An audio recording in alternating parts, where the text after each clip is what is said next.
Score Nation.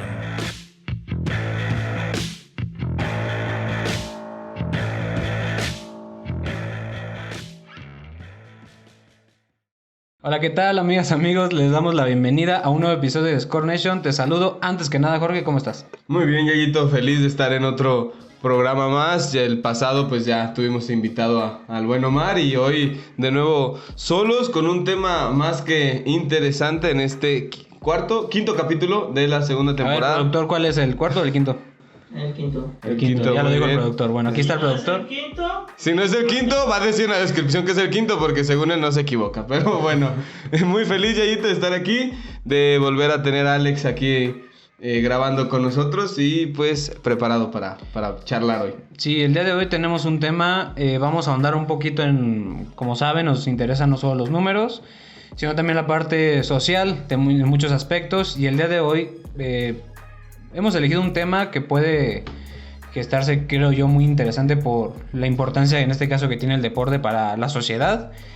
Y el tema en sí es hablar de un gran futbolista originario de Costa de Marfil. Yo creo que el máximo representante del fútbol desde Costa de Marfil, Didier Drogba, una leyenda del Chelsea, una leyenda que pasó por diferentes equipos como el Galatasaray. Estuvo también en la MLS. En la MLS, un futbolista que marcó una época importante para el fútbol, por lo que consiguió tanto a nivel club como a nivel selección, pero que resalta, y por eso hemos elegido este tema, porque es un futbolista que fue más allá del deporte y utilizó el deporte como una herramienta fundamental para movilizar a la gente, a su comunidad, a la paz, ¿no? Y hemos hablado en este caso de, por ejemplo, cuando hablamos del rugby, pues hablamos del Mundial del 95, del 92. Sí, ajá, 92, 95. El 95. Hablamos también de otros personajes como Mohamed Ali. Y el día de hoy vamos a tratar de ir por esa vía, ¿no? Para resaltar una personalidad que fue más allá de las canchas. Sí, es que, bueno, en el caso de Didier Drogba vamos a puntualizar en un hecho, en un conflicto armado que estaba sucediéndose ya en Costa de Marfil, que era pues la guerra civil, ¿no? Que si bien era un problema que venía quejándose, pues ya desde los años 60 probablemente, que fue cuando empezó todo esto, que con un estancamiento económico por parte de la nación marfileña en los años 90, comenzaron a pedir que pues los beneficios económicos los tuvieran más personas nacidas ahí, y se le llamaba marfileñidad al concepto, ¿no? Porque sobre todo había muchas personas que habían ido por lo productiva que son las tierras marfileñas, ¿no? Sí, a ver, para explicar el contexto en sí, a ver, sí hemos decidido partir desde esta parte de la guerra civil. A ver, la guerra civil se ha extendido por muchos años, todavía por allá de 2010 había mucha tensión de si se iba a regresar a estas movilizaciones militares. Sí. Pero sí, como resaltas, estos hechos tienen su raíz desde los años 60, cuando Costa de Marfil, no sé si lo mencionaste. No, esa vez se me pasó, pero sí. Pues surge esta independencia de Francia y efectivamente, como dices, Costa de Marfil se convierte en una de las sociedades más estables, más prometedoras a nivel africano, donde más oportunidades laborales hay. Se les conocía por ser esta región donde la producción de cacao era lo máximo, por así decirlo, generaba muchos empleos, había muchas plantaciones y pues era vista por toda la región africana, por todos los países vecinos, como un lugar de oportunidades, así como nosotros nos pasa y en general Latinoamérica con Estados Unidos, por ejemplo, o todas las migraciones que hay desde países africanos a otros países como Francia, ¿no? O diferentes lugares en Europa. Es la misma situación acá, de alguna manera es lo que sucedía. Costa de Marfil era una sociedad que desde su independencia hasta los años 90 tuvo un gran levantamiento económico. Sí, tuvo un auge económico que le permitió ser referente regionalmente, ¿no? O sea, sí, era este país que resaltaba y que en los números, en las estadísticas, se podía ver a la par de países de otras regiones, cosa que pues no le pasaba a otros países africanos, ¿no, Yayo? Exactamente. Y la cuestión es que pues fueron años de bonanza, por así decirlo, fueron años donde había muchas oportunidades y esto generó, digamos, un gran interés por gente de otras regiones, de otros países, como Burkina Faso, por ejemplo, donde era la mayor parte de la población inmigrante.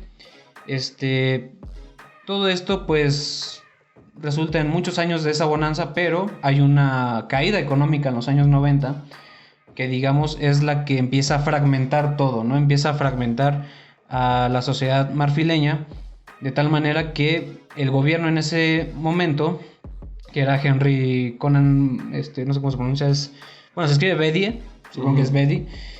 Este gobierno liderado por él, pues empiezan a como que encontrar actores, o como que a responsabilizar un poco, ¿no? Sí, empiezan a echar culpas a las personas extranjeras, sobre todo, ¿no? Ajá, buscando como dar una, pues sí, en este contexto tan complicado donde hay una baja económica, donde hay una gran crisis. Nos culparon hace no mucho también de cuestiones económicas. Bueno, podemos ver varios ejemplos, ¿no? Sí. Y es lo que sucede aquí. El tema de la xenofobia empieza a crecer de tal nivel que la sociedad marfileña se fragmenta y se empieza a gestar lo que conocemos como una guerra civil, donde están los del norte, que eran ubicados como aquellos hijos de inmigrantes que no merecían estar en esas tierras, contra los del sur, que pues se visualizaban como esa sociedad que ya estaba, que al ser originaria de estas tierras, pues merecía este reconocimiento. Y empiezan estos choques ideológicos, empiezan choques religiosos, ¿no? Ya ahondando más en estos choques, más religiosos, más por la economía. Pero todo que se queda, digamos, o lo que impulsa a estos choques, pues es la xenofobia, porque básicamente esta crisis repercutió de tal nivel que pues se empiezan a buscar como que actores responsables, lo que decía, y es lo que termina provocando esta división del país, que entre los rebeldes... ¿Que eran los del sur, los rebeldes? No, que eran los del norte. Y pues la gente del sur que estaba ya con esa idea de que aquí estamos asentados porque este es nuestro lugar. Y es ahí donde empieza un gran conflicto civil que empieza, digamos, explota en 2002. Explota el 19 de septiembre de 2002. Duró varios años y aunque se calmaron las cosas por ahí de 2005, se extendió un poco en búsqueda de elecciones por un presidente, de toda esta situación. Pero aquí la cuestión es que fue un contexto muy complicado, una guerra civil, y cuando se habla de una guerra civil son palabras mayores, ¿no? Porque... Es que ya había un atrincheramiento, de hecho, o sea, ya había una línea marcada, ¿no? Donde era zona de guerra prácticamente entre las personas rebeldes y quienes defendían, entre comillas, su territorio, ¿no? Que mencionabas, Yayo, muy bien. Creo que todo era una fricción que pues ya llevaba varios años para el detonante, ¿no? Para el detonante por ahí de 2002. Ya llevaba cerca de 10 años estas fricciones, serie de declaraciones por parte de los líderes. En ese momento, ya en 2002, era Gbagbo, el presidente del país, que era quien estaba al mando de la zona sur, o de la zona más conservadora, por llamarla de alguna manera. Y pues la parte rebelde pues era liderada por Guillaume Soro, que pues era quien también lideraba pues permitirse estar ahí, porque al fin y al cabo eran ya quienes quedaban eran personas nacidas en Costa de Marfil en su mayoría. Sí, bueno, es que en este conflicto, cuando todo explotó, o sea, hay que tener muy en cuenta que hay un desconocimiento y también no hay ¿cómo decirlo? Pues sí, no se reconoce como tal a ciertos integrantes de la sociedad porque son inmigrantes y porque se les da este estigma, y detona cuando pues la parte de la rebelión, ¿no? Pues busca cambiar las cosas en torno a buscar cambiar desde un líder político hasta pues llevar la situación a una cuestión armada, pues para buscar romper con toda esta injusticia que se sentía, ¿no? Entonces estamos hablando de un país totalmente dividido, un país fragmentado, en el cual resaltan ya muchas injusticias, desde la xenofobia, ¿no? Y el simple hecho de venir de otro lugar, porque estamos hablando de una región muy pobre, donde Costa de Marfil tuvo ese levantamiento y por eso era el sector de oportunidades, ¿no? O sea, y era, al final de cuentas, todo mundo acudía a este lugar, iba y generaba, o mejor dicho, establecía sus vínculos y su estilo de vida lo formaba ahí, y eso fue lo que al final también provocó terminó por explotar, porque al final de cuentas el tema de la xenofobia es lo que empujó todo esto, ¿no? Sí, sí. Es que este discurso lo hemos visto reflejado en muchas sociedades a lo largo de la historia, ¿no? O sea, recientemente las personas latinoamericanas pues sufrimos algo similar con el caso de ir o no a Estados Unidos y de quienes llegaban o no a Estados Unidos. Entonces creo que esto siempre ha sido utilizado, Yayo, para representar, entre comillas, un patriotismo un poco romantizado por parte de estos líderes políticos en su mayoría, que con esto buscan que haya mayores oportunidades, se podría decir, para una menor cantidad de personas, ¿no? Que las oportunidades se dividan en menos personas. Y este es su gran argumento, ¿no? Que dan. Pero, pues, al fin y al cabo, sobre todo en este caso puntualizado, cabe recordar que... Ya, todo bien. Cabe recordar que el país recibió a estas personas, sobre todo por ahí de la década de los 60, 70.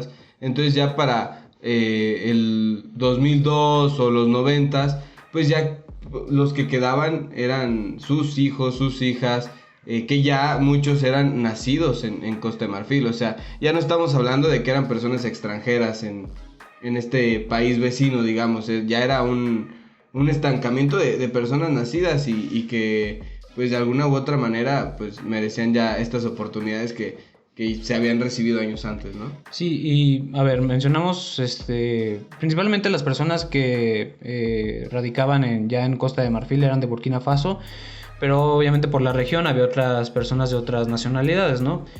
Otros países como Liberia, como Guinea, pues tenían mucha presencia, ¿no? También en lo que era Costa de Marfil. Pero bueno, quisimos iniciar hablando de un contexto, como para después dar o tener muy en cuenta lo que significó una ruptura. Empezamos hablando de Didier Drogba. Digo, quien conoce un poco más de Didier, pues sabe que él no solo fue un futbolista, él fue un activista también, ¿no? O sea, él, en nombre del deporte, mantuvo siempre ideales enfocados en la paz. Entonces, ¿qué es lo que sucede? Pues hablamos de que esto explotó por ahí del 2002, ¿no? Fue el 19 de septiembre del 2002, se extendió por varios años y es aquí hasta 2005 donde esta personalidad del deporte, tan ubicada por ser un gran futbolista, pero también un gran activista, toma relevancia, toma un gran peso, y es ahí donde toma este papel importante Didier Drogba. ¿Por qué?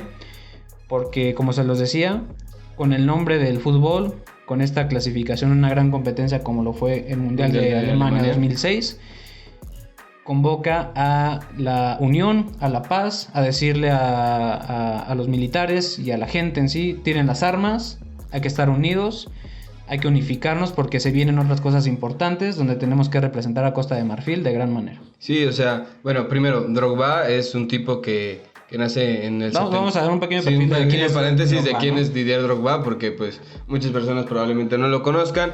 Nace en marzo del 78 en Costa de Marfil y pues es el máximo goleador histórico de su selección. Fue nombrado en 2 ocasiones mejor futbolista africano del año. 2006 y 2009, ¿no? Ajá, y que competía sobre todo con Samuel Eto'o, que era otro gran delantero de la época. Uh-huh. Samuel Eto'o y Yaya Touré, uno de sus compañeros. Entonces, él se forma ya como profesional en Francia. O sea, él se va muy pequeño a Francia. Algo que sigue siendo muy común, digo, lo vemos hoy en la selección actual, ¿no? Como hay muchos futbolistas que sus raíces están en África y terminan siendo... Y en fútbol, o sea, un ejemplo muy similar a lo de Drogba, futbolísticamente hablando, es el de Sebastián Haller, actual delantero del Ajax. Uh-huh. Tipo que se forma en Francia, pero que decide representar a Costa de Marfil. Uh-huh. Entonces, a los 23 años debuta en Guingamp de Francia, pues, equipo de la primera división francesa, que pues ya estaba como profesional. Hasta los 23 años, ¿verdad? Sí, debutó hasta los 23. Curioso. Que en ese tiempo era normal que los futbolistas debutaran pasados los 20 años. O sea, no era como ahorita que un Kylian Mbappé debutó a los 16. Sí, muchos, ¿no? 16, 17. Entonces, antes regularmente era la edad de debut, ¿no? Porque se hablaba de una madurez mayor que, pues, con la tecnología se pudo acortar esa edad. Entonces, se queda en Francia, se va al Olympique de Marsella, probablemente el equipo más histórico de la liga francesa. Y del Olympique de Marsella es donde da el salto a el Chelsea, como mencionaba Yayo, que maravilló a todas las personas. Y todos lo recordamos ahí, ¿no? O principalmente en el Chelsea, ¿no? Sí, pues de hecho hay una historia muy curiosa en su llegada al Chelsea, porque es un pedido expreso de José Mourinho en su primera etapa, porque llega y Roman Abramovich, que ahorita está metido también en muchas polémicas, Abramovich le dice qué fichajes quiere, porque tiene cartera abierta, y Mourinho pide a Didier Drogba. Entonces llega Drogba, el tipo ganó 2 veces la bota de oro de la Premier League, títulos colectivos, gana una Champions en una final recordada por todos con un gol de él en la final, y luego mete su penal en contra del Bayern Múnich en 2012, una final muy recordada.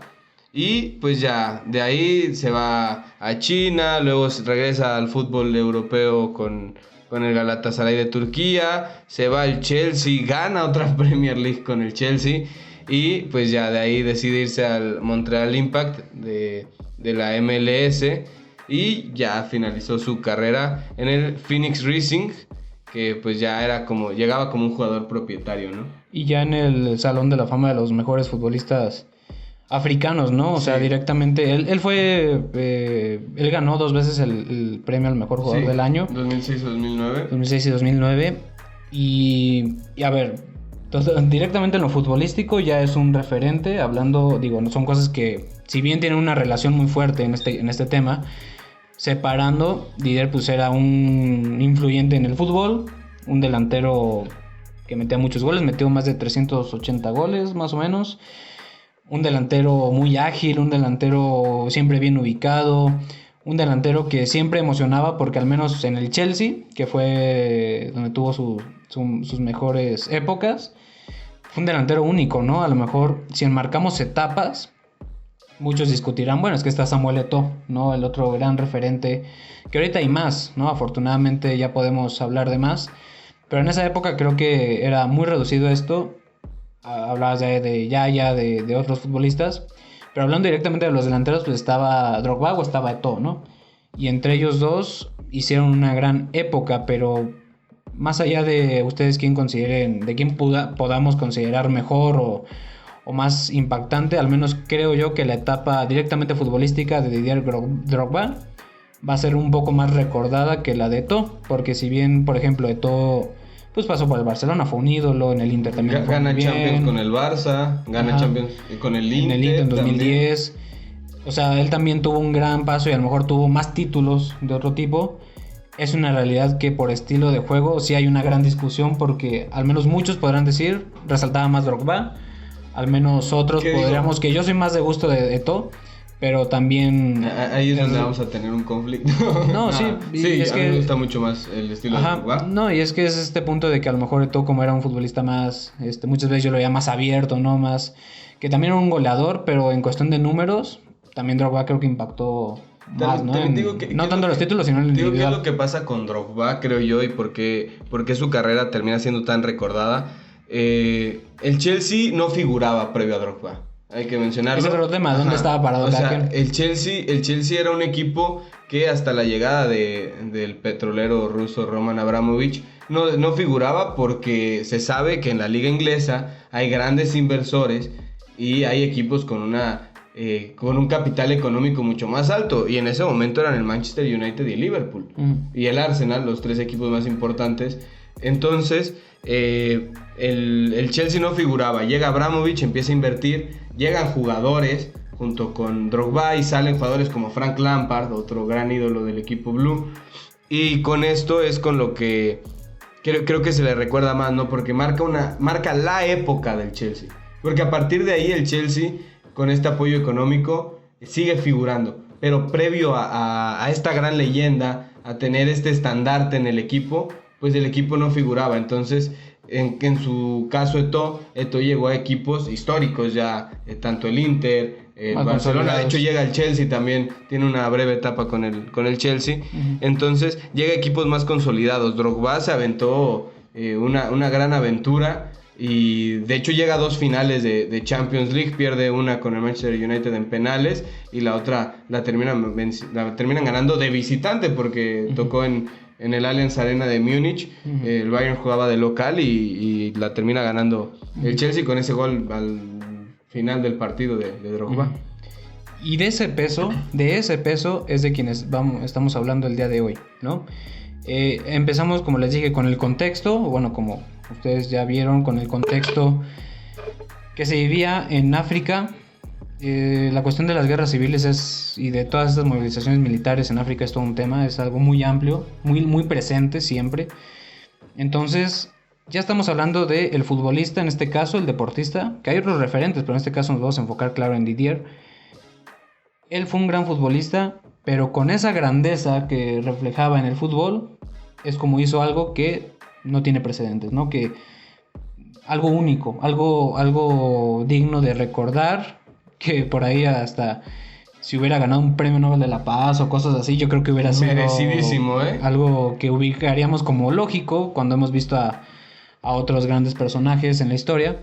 Lo que hizo con este caso en nombre del deporte es algo que a mí en lo particular se me hace muy especial, algo digno de recordar y por lo cual este tema hoy está aquí sobre la mesa, ¿no? Vamos a ahondar un poquito entonces cómo fue este manejo del tema de la guerra en búsqueda de este manejo o mejor dicho, esta búsqueda de la paz en nombre del deporte y en nombre de la cohesión social, ¿no? Con, en este caso, un personaje clave como lo es Didier, que resaltó por encima de otros porque él fue más allá utilizando su prestigio para un cambio social que realmente benefició a mucha gente, o al menos ayudó bastante a que las cosas a lo mejor no se salieran de control o que las cosas no fueran tan malas como pudieran ser, ¿no? Sí, o sea, en este caso, vamos a poner en contexto futbolístico ahora, se jugaban, como bien dijiste hace rato, Yayo, las eliminatorias para el Mundial de Alemania 2006 en África. El rival más cercano para el país marfileño era Camerún, país donde jugaba también Samuel Eto'o, hablando de esta rivalidad de épocas que tuvieron. Que es una rivalidad más dada por la expectación. Por la expectación, o sea, en realidad... Un Messi y un Cristiano, o sea. Ajá, o sea, nunca hubo un cruce entre ellos, nunca hubo palabras que agrandaran esta rivalidad, pero pues al ser los dos grandes referentes de su continente, como probablemente nos pasó ya en esta última Copa Africana de Naciones con la final Sadio Mané contra Mohamed Salah, por ejemplo, algo muy similar, que al final ellos son dos grandes amigos. En este caso era algo similar, o sea, se vivía una rivalidad similar donde pues las dos grandes estrellas se enfrentaban, ¿no? Que en realidad pues todo dependía de partidos separados donde pues primero Costa de Marfil gana su partido, pero tenía que esperar resultados, ¿no? de la selección de Camerún, que termina empatando, si no me equivoco, su encuentro, y con eso le daba el pase a la selección marfileña, Yayo. Sí, con eso, o sea, ya esa conexión directa con las emociones de los momentos, ¿no? Que es lo que es un ejemplo de cómo también visto directamente en la afición, cómo uno se puede sentir, ¿no? Al ver este tipo de cosas, porque estamos hablando del primer mundial que iba a clasificar Costa de Marfil, sí. No es cualquier cosa. O sea, por ejemplo, me acuerdo mucho en el Mundial de Rusia 2018, hay muchas historias muy lindas que se vieron reflejadas con Perú, que después de más de 30 años regresó al Mundial. En 2014 fue Bosnia probablemente que Bosnia, Egipto, que también tenía mucho tiempo sin ir, Panamá, que nunca había ido, sí, y que consiguió ir. O sea, son estas historias que al ser esa etapa de la primera vez en tocar esa gloria, pues se refuerzan y es algo muy lindo, o sea, sí, de recordar, ¿no? De tratar de reflexionar el impacto que puede tener eso. Y en este caso, pues un deporte cómo interviene tanto en cómo se vive en la sociedad. Sí, de hecho me equivoqué, creo que Bosnia no se califica, pero ahí estuvo peleando, la verdad. Bosnia fue en Sí, 2014, fue en 2014, ¿verdad? estaba en Sí. el grupo De Argentina. Argentina. Sí. No me acuerdo de los demás, pero. Sí, creo que era Argentina, Nigeria, Bosnia y No me alguien acuerdo más. si era Croacia. No, Croacia estaba en. No, bueno, le tocó con estaba con Pero Argentina. bueno, sí, Sí, sé que lo ubica. dudé por un momento, fíjate. No, sí sé que lo Como ubica. pensé que mis pensamientos me habían traicionado con alguna euro o algo así Y no, batallé. y resalta por este caso de Edin Dzeko, que pues era uno de los más prolíferos, ¿no? Pero bueno. Sí, son casos así de este tipo, y en este caso en 2006, o sea, hablamos de Costa de Marfil, que logra clasificarse después de una gran etapa en cuestión de clasificación, con estas rivalidades que se empiezan a generar, con estos destellos de cultura, en cuestión de los apodos que tienen, por ejemplo, también, o sea, muchas cosas que le dan hacen que se haga un contexto muy interesante, ¿no? Sí, por De tomar en ejemplo, cuenta. el apodo es grande de la selección marfileña es los elefantes, y por parte de Camerún, que fue su rival en esa eliminatoria, es los leones indomables, ¿no? Ellos todavía le metieron ahí. Cada uno tiene esa representación, lo cual es algo muy, muy lindo, ¿no? También es algo de resaltar, ¿no? Cada país tiene su... Sí, su entonces, representación. pero es que los partidos estaban jugando a la par. O sea, entonces acá el de Costa de Marfil, todos los jugadores se meten al vestuario rápido a escuchar cómo iba Camerún. O sea, necesitaban saber cómo iba Camerún para saber cuál era su destino, ¿no? Entonces entran y la gente se queda en el estadio esperando para ver si van a festejar o si ya se van a ir. Y pues no se da el resultado que necesitaban. Entonces los jugadores salen, pero en lugar de salir a aventarse vino y a aventarse cerveza y mojar al entrenador, salieron con un chip muy interesante, todos formados, liderados por Didier Drogba, quien en esta emoción que vivía el estadio mantuvo completa serenidad para dar un discurso muy importante, donde dice que pues todos los hombres y todas las mujeres de Costa de Marfil, tal cual lo dice así, desde el norte, el centro, desde el norte, el sur, el centro y el oeste, mostramos hoy que todos los marfileños podemos coexistir y jugar juntos con un objetivo compartido: clasificarse a la Copa del Mundo. Les prometimos que las celebraciones unirán a la gente. Hoy les suplicamos de rodillas, y en ese momento fue un momento muy emotivo, porque los jugadores se ponen de rodillas, todos los jugadores. Y dice: el único país de África con tantas riquezas, que era lo que mencionábamos hace un momento, no debe descender por la guerra. Por favor, dejen las armas y celebren las elecciones. Queremos divertirnos, así que deja de disparar tu arma. Esa frase, todo el momento, cómo se vio arropado por sus compañeros, cómo muestra el nivel de liderazgo que tenía ante sus compañeros y de respeto, de que todos fueron detrás de él a seguir este discurso y toda la movilización que generó Drogba para pues que su país estuviera en la paz, ¿no, Yayo? Sí, en la paz, y utilizando en este caso al deporte como o siendo mediador desde ahí, ¿no? Porque, como bien dices, pues era visualizado como un líder y cumplía con esta faceta. ¿Por qué? Pues porque supo, digamos, unir al grupo en nombre de una lucha muy clara, que era dejar las armas, dejar de estar divididos, dejar de pelear. Convoca a la democracia, ¿no? Esta parte más directa en cuestión de permitir que en razones prácticas y no militares se resuelvan las cosas, mejor dicho. Es algo que queda muy importante y que hay que resaltar, porque es importante, pues sí, tener en cuenta que había un conocimiento muy claro, ¿no? De lo que era necesario que sucediera, y es un paso fuerte a esta, digamos, pues sí, no sé, es un progreso de la sociedad más enfocado en lo civil, más enfocado en lo más importante, en lo más humano, lo más ético, ¿no? Y utilizar el deporte en este caso como una herramienta para esto, al fútbol, que hoy moviliza tanto a África también, donde hay tantas y tantas, hay una gran afición por muchos futbolistas. La Copa Africana se vive con mucha intensidad y es algo que siempre resalta. Entonces, o sea, utilizar el fútbol como esa herramienta clave, pues creo que, como lo decía, es algo sin precedentes. O sea, es un ejemplo más de cómo el deporte termina siendo ¿cómo decirlo? Pues sí, esa herramienta básica, pero directamente en el fútbol creo que no se había visto algo tan fuerte hasta ese entonces, que estamos hablando del principio del año 2000. Sí, es que exacto, o sea, había habido otros referentes probablemente igual de grandes que Drogba, no sé, se me viene a la mente George Weah, por ejemplo, ganador de un Balón de Oro, pero ninguno había utilizado... No, y me refiero a gran escala, o sea, hablando de un ejemplo en guerra civil en África, pero me refiero a otros contextos. Por ejemplo, se me ocurre ahorita, ¿no? En algún futuro queremos tocar el tema de el temblor del 85 en México y cómo juega esta parte del mundial. Pero hay una clara diferencia, creo, porque si bien el deporte se utilizó como una unión, al final de cuentas, en ese caso, por ejemplo, fue más digamos, un desapego del gobierno por celebrar algo que te estaba poniendo en frente del mundo.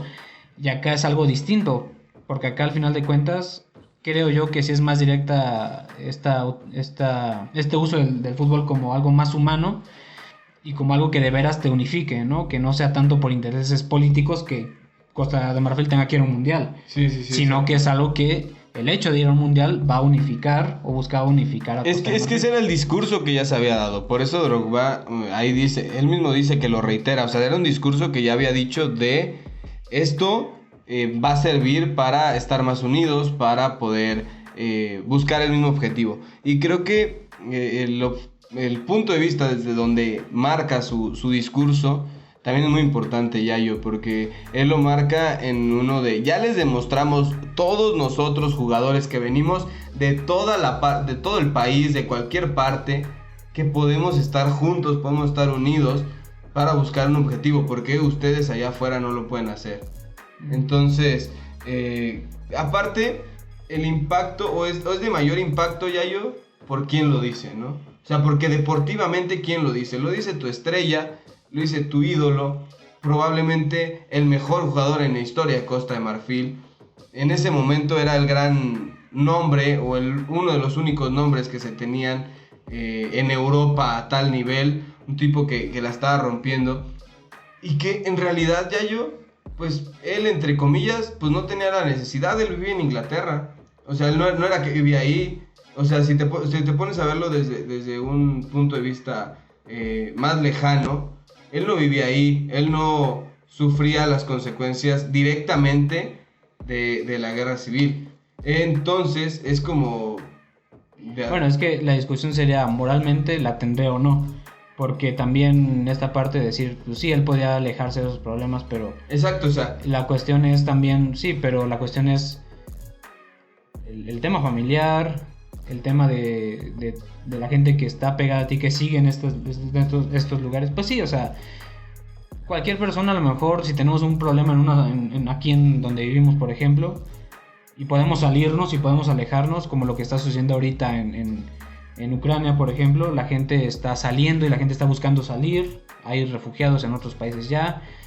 Uno pues puede buscar esa supervivencia y esa protección individual, pero aquí lo que a mí se me hace muy especial y que yo creo que lo hemos visto con muchos futbolistas, ¿no? Como el caso de Kanté, por ejemplo, o Mané, que siempre tienen en cuenta de dónde vienen, o al menos es lo que hemos visto, y tienen esta carga de decir, bueno, pues sí, tengo privilegios ahora, tengo dinero, pero hay una evidente obligación moral de decir, pues es que este es el lugar donde nací. Bueno, yo discrepo en cuestión de que sea una obligación, porque pues no lo es. A mi parecer no es una obligación, pero sí, o sea, porque al fin y al cabo, Yayo, esta persona lo está haciendo por gusto.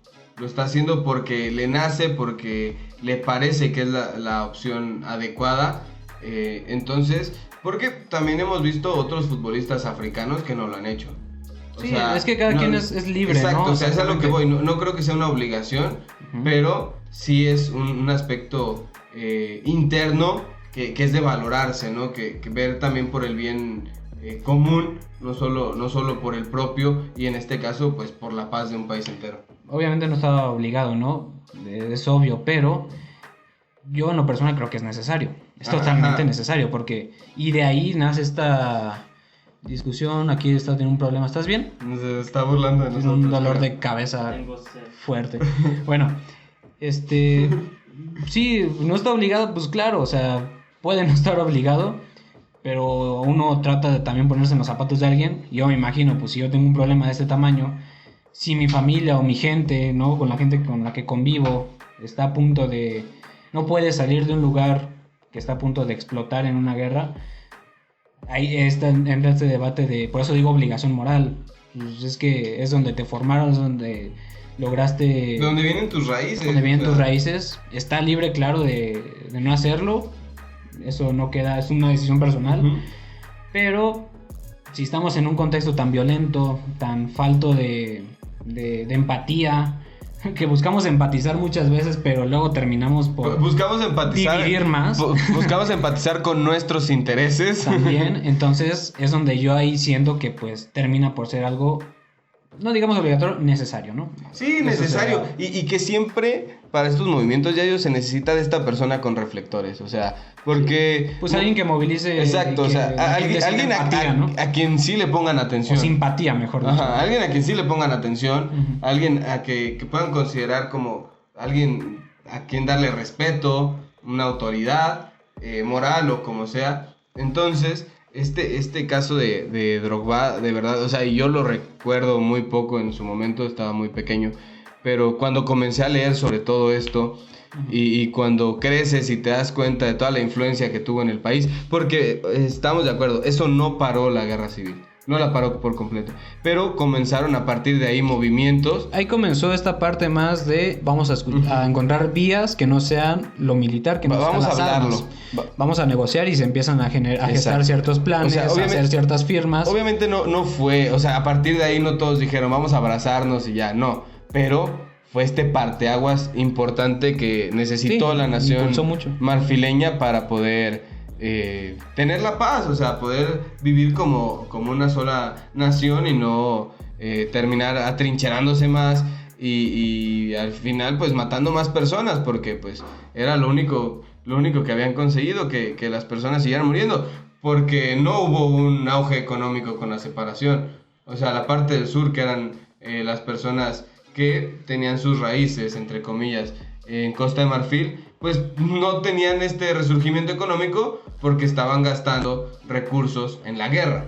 Entonces, era también esta parte como irónica, ¿no? De decir no tenemos recursos, pero vamos a gastar lo poco que tenemos en guerra en lugar de buscar un resurgimiento de nuestro país. Pues sí, es que es parte del progreso, ¿no? O sea, el conflicto afortunadamente creo que siempre se ha evolucionado en el sentido de la civilidad, ¿no? De pensar otras vías. Por ejemplo, hoy lo vemos en el caso Ucrania-Rusia. Hay un fuerte, y tiene que ver mucho con lo conectados que estamos ya globalmente, ¿no? Pero hay un fuerte, ¿cómo decirlo? Mensaje por parte de paren la guerra, ¿no?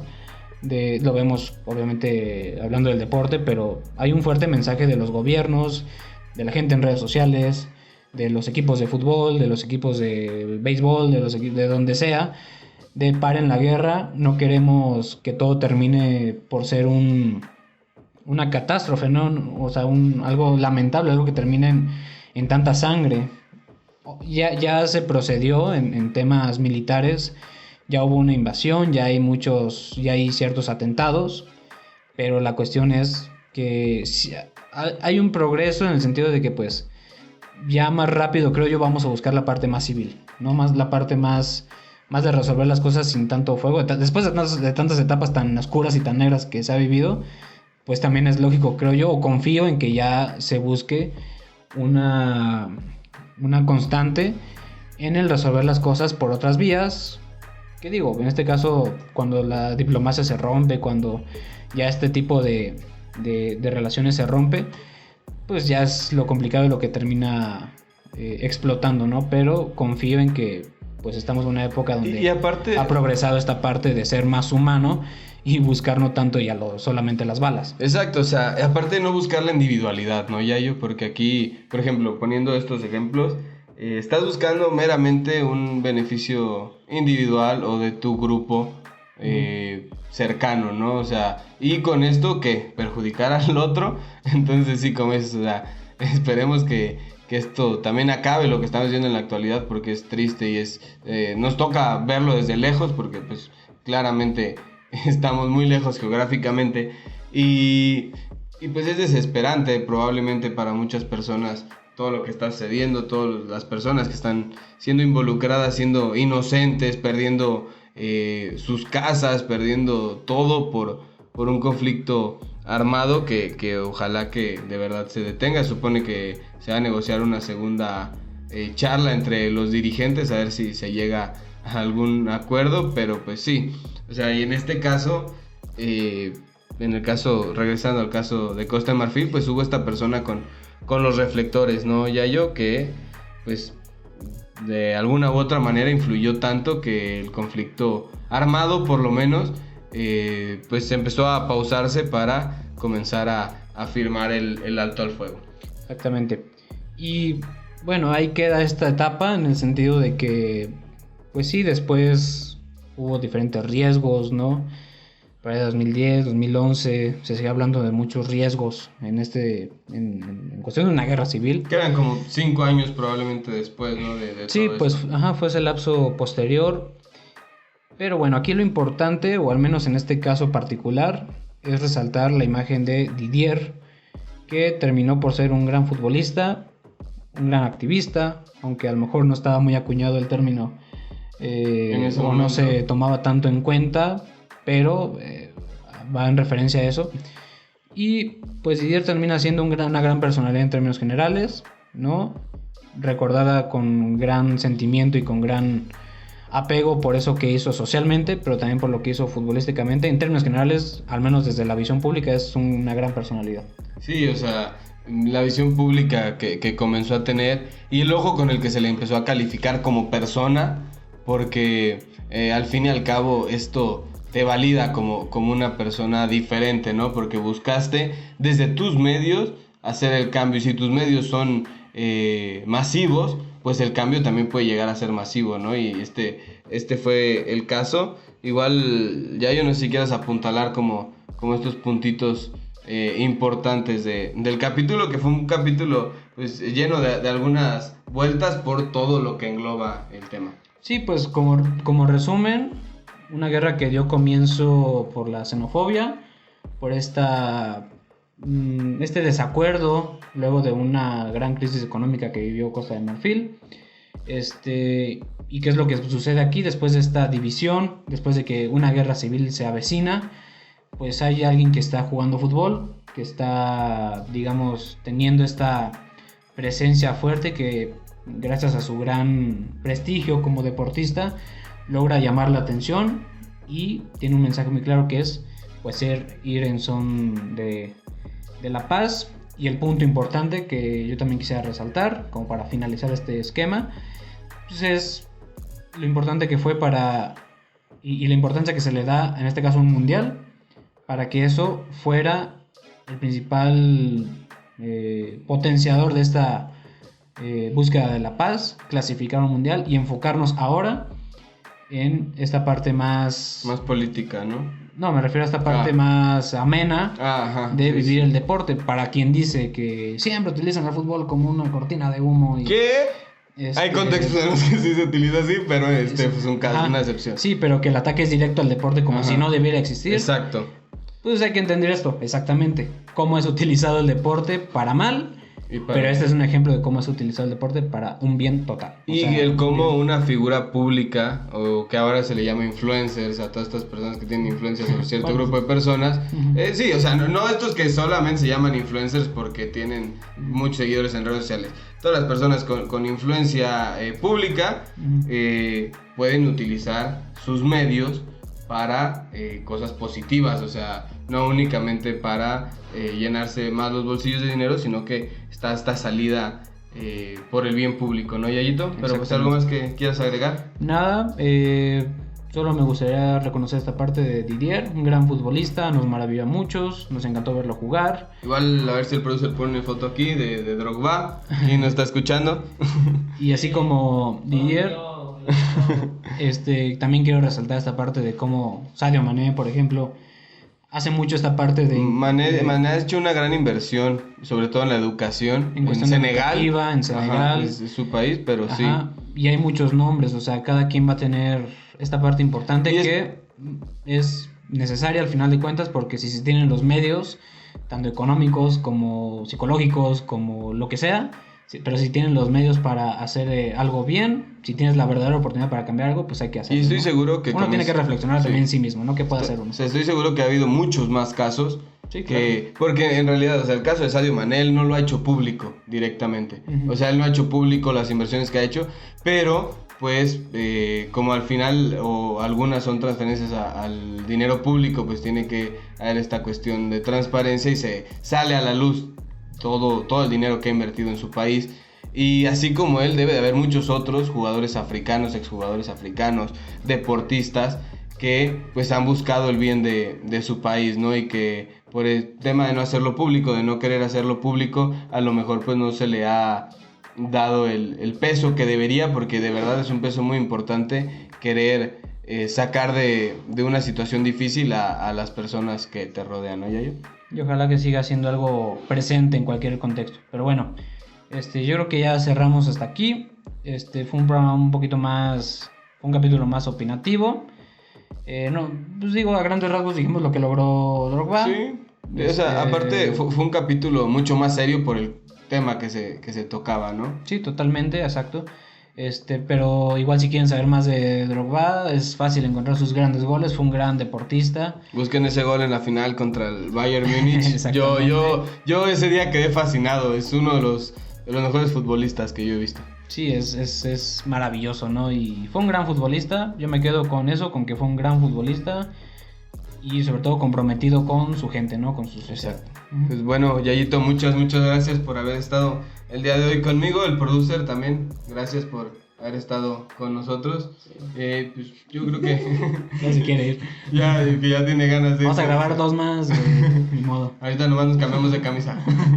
Y pues, Yayito, muchas gracias y nos vemos la siguiente semana. Adiós.